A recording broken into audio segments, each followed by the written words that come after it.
As I was doing chores, I heard a voice. I heard shouting from the venue. It was my father-in-law's voice, asking, "Why isn't Emily here?" I thought I should at least go and greet him, so I headed toward the venue.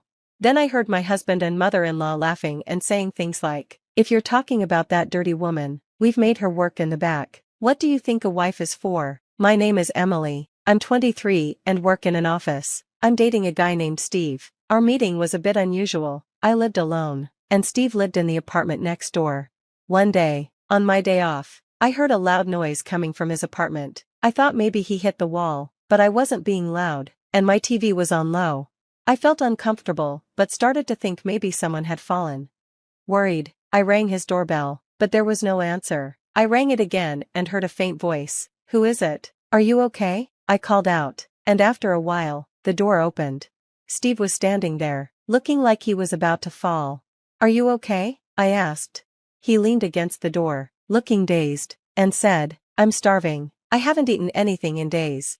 I quickly went to my apartment, grabbed a sandwich and some tea I had saved from yesterday, and brought it to his room. "Here, have this if you want." "Are you sure?" he asked. "I'd rather help than let you starve to death," I said. He thanked me and ate the sandwich quickly, then drank the tea in one go. "Thank you," he said, sighing in relief. "I thought I was going to die. I'll definitely repay you for the sandwich later." "No need," I replied. "It's not a big deal, but why haven't you eaten in so long?" He explained. "After paying for tuition and rent, I ran out of money." "So you're a student?" "I'm a senior in college. I don't have a part-time job or anything. Actually, the pub where I worked suddenly went out of business." "What? That's terrible." "So I didn't get paid, and life became hard for me all of a sudden."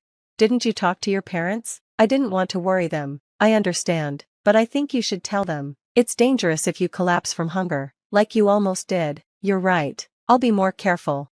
Right after that, his stomach growled. I couldn't help but laugh. "You must be really hungry." "Well, it makes sense since you haven't eaten in days." I decided to let him try my homemade cooking. He hesitated, but I insisted, telling him it would be bad if he collapsed from malnutrition. So, I made him fried rice in my room. "This is delicious. It's been a while since I had food this good." He ate quickly and happily, like a child, which was really cute and made me feel protective of him. We introduced ourselves and exchanged contact information. I told him to reach out if he ever needed help. It seemed like he found another part-time job soon after, and he got a job at a restaurant that provided free meals. "Thanks to you, I won't starve to death." "I'm glad to hear that." Recently, when I came home from work, I'd cook a little extra and invite him over to eat together. I was always lonely eating alone, so it was nice to have someone to share meals with. While I was thinking about that, he suddenly looked serious. "What's wrong?" I asked. As I asked nervously, he swallowed and said, "Emily, would you go out with me?" "Huh? I know I'm just a poor college student, and I'm not a good match for you, but I've fallen for you." I was surprised by his directness, but I also liked him, so I said, "I like you too, Steve." He was so happy when I agreed, and we started dating. We enjoyed spending time together, talking about things like whose room to hang out in since we lived next door to each other. Our relationship went smoothly, and after he graduated, he found a job. We decided to move into a bigger place when he started working. Although we had already been living together, we thought it would be better to share a larger room to lower the rent for both of us. We continued dating for a while and got married when I was 26, and he was 25. Even though we kept living in the same room, not much changed after our marriage. However, one thing did change right away: Steve's mother, who became my mother-in-law. Before, we had never been involved with her much, but after we got married, we had to see her more often. Even though she had never visited our home when we were living together, she started coming over a lot after we got married. "Emily, do you even clean the room properly?" she asked. "Look at all this dust. I can't reach that high, and I don't have time to clean up there after work." "What? You're talking back to your mother-in-law? You're a cheeky wife." "I just said I couldn't do what I couldn't do." "You're just full of excuses. I can't believe Steve married someone like you." My mother-in-law took every chance to criticize me. Since I left for work earlier and returned earlier than my husband, she would harass me non-stop until he came home. I tried to do the housework, hoping my husband would get home soon. "What are you making?" she asked. "Huh? I'm grilling fish." "Steve won't be satisfied with that. Make a more elaborate meat dish." "What are you doing, mother-in-law?" My mother-in-law threw the grilled fish I had made into the trash. I can't believe I left the daily cooking to you. From now on, I'll do it. If she cooked, that meant she'd come over every day. I didn't want that at all. There's no need, mother-in-law. I'll cook properly. No, I don't trust you. I'll come and cook every day. Just then, Steve came home. She immediately talked to him about it. Oh, you're going to help with housework, Mom? That's great. Please do, huh? Steve decided without even asking for my opinion. I'm looking forward to cooking with you, Emily, my mother-in-law said, smiling proudly. From then on, it was awful. She got a key from Steve and started coming into our house, waiting for me to get home from work. You're late. Don't just leave everything to me. I'm cooking. Start cleaning now. She made me do housework even when I was exhausted from work. Even if the house wasn't that dirty, she constantly watched me. If I took a break, she would scold me nonstop. I had no choice but to keep cleaning, which made me even more tired. She really did come every day to cook, and she even ate dinner with us. She would badmouth me in front of Steve, calling me useless. Don't cause trouble for Mom, Steve would say, blaming me instead of scolding his mother. My mother-in-law could come over every day because her husband was working abroad, and she lived alone, so she visited us often. She also started pressuring me about having a child. There's nothing better than having a child. Hurry up and have one or two. I tried to explain that it's not something we can just do right away, we have to wait. Younger people these days always have excuses, she said. I had Steve right after I got married. Huh? It's because you're working, she replied. What? I was a housewife, so I could have children right away. Her logic didn't make sense. If you properly support your husband's life, you'll have more time for children. You're too tired from work. What a thing to say. That's so cruel. I don't think it has anything to do with it. Shut up. If you don't get pregnant soon, we'll find another wife. Another wife? Of course, there's no value in a woman who can't have children. I was shocked by how she was speaking. It felt like such a discriminatory thing to say. You really are the type to always argue back. I'll tell Steve, she said. I thought she was the one who always argued back.